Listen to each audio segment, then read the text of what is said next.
The role of the solo cornet is really the lead voice of the brass section. There's no concertmaster in a band. We have a principal clarinet who sort of functions as the leader of the woodwinds, and the principal solo cornetist functions as the lead voice in the brass section. So essentially that's my role.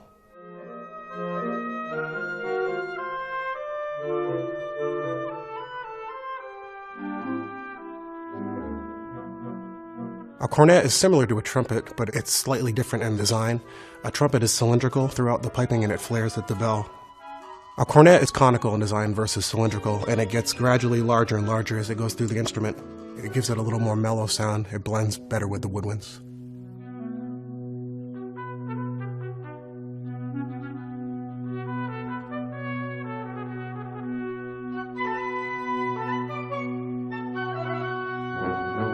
Playing a solo in front of the band is one of the most satisfying and terrifying at the same time experiences. It's stressful, but it's always incredibly satisfying when it's all said and done.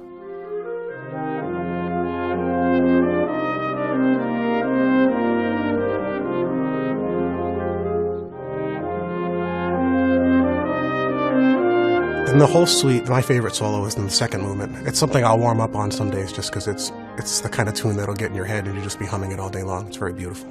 For me, getting warmed up is just a matter of getting a little bit of flexibility in my lips.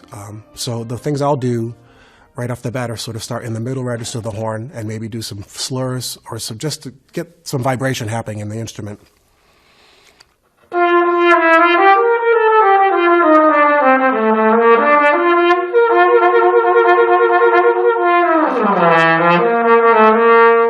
And I'll often start in that middle register and sort of stay there for a few minutes and then go down to the lower register of the instrument and then sort of work my way up. So I don't do a long warm-up where it takes me half an hour. It takes me usually about 2 minutes to get where I'm feeling, where I can start my daily routine then, which is very different than a warm-up. Maybe some people think of them in the same way, but for me they're different things. Warming up is just getting where I can produce sound from my instrument.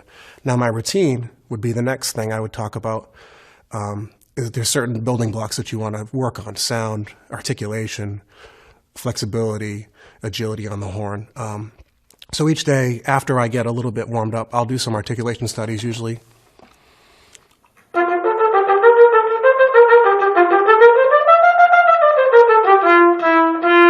I'm just looking for a nice pop on the note where it's responding quickly and has a little bit of life to it.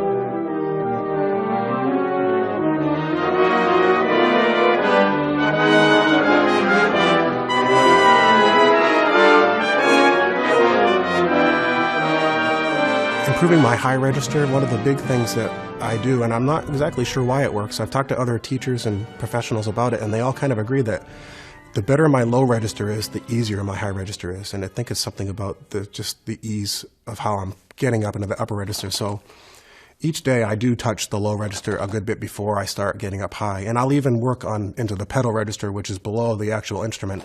It's not the prettiest sound, but it is something that's helpful for me.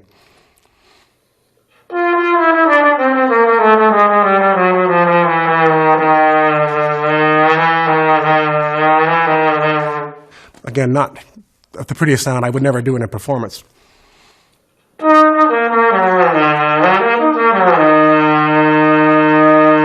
when I have those notes vibrating and being able to kind of force the sound down there, when I go up in the high register,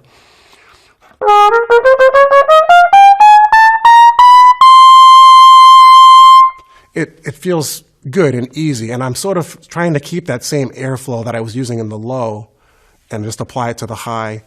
I'm not really changing too much. I'm not pushing or tightening up. That's one thing I think most young players struggle with, and I did for years, and I do still from time to time, is tension in the body. And as much as you can be at ease doing what you're doing, even though it's not easy, and it's the natural thing is to, when you're going high and you get nervous, is to tighten up everything, but it just sort of closes everything down, so it makes it harder to actually achieve what you're going for.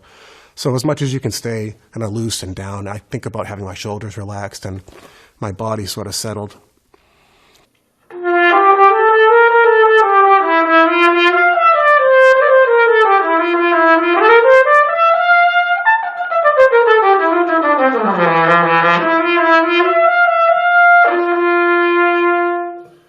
doing my best through all those registers to kind of have it be the same. So that's something I've found has been very helpful for me, is just keeping the low even with the high, and it makes the high seem a little less daunting if you're thinking low while you're playing high.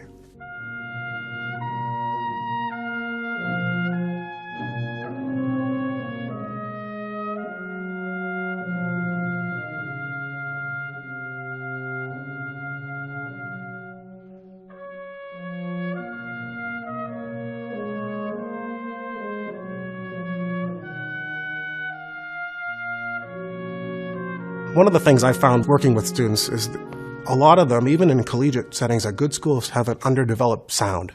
They can play difficult concertos and excerpts and things, and that's all well and good, but it doesn't sound good. So you're hitting all the right notes, but the sound is not pleasing. So for me, one of the most basic things I do still is just play A notes.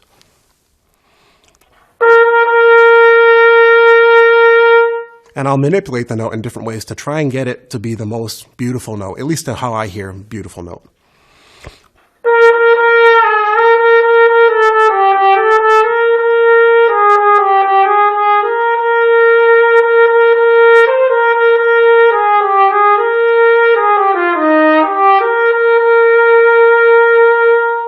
Just there, right at the end, I felt like it was there. It's starting to ring a little bit and have a little bit more body.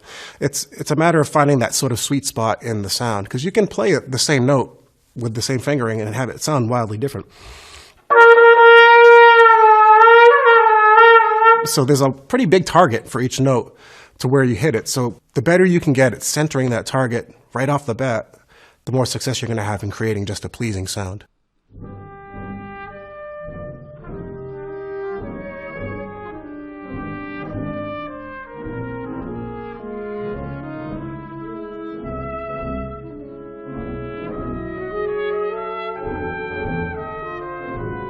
And one other thing that's really going to help create a pleasing sound, or help in assisting a student have a good sound, is listening to good trumpet players. That's another thing I see neglected a lot, unfortunately. And it's sort of baffling in this day of YouTube and iTunes, and it's all at our fingertips, the music. But people don't listen to great trumpet players. So if you want to be a good orchestral trumpet player, listen to Dave Bilger, listen to Chris Martin, listen to Phil Smith. If you want to be a great jazz player, listen to Clifford Brown, listen to Louis Armstrong. You have to get those sounds in your head. If you can't do that, if you don't know what you're trying to sound like, you're not going to be able to produce that sound. I think that's a real pivotal thing for students to do.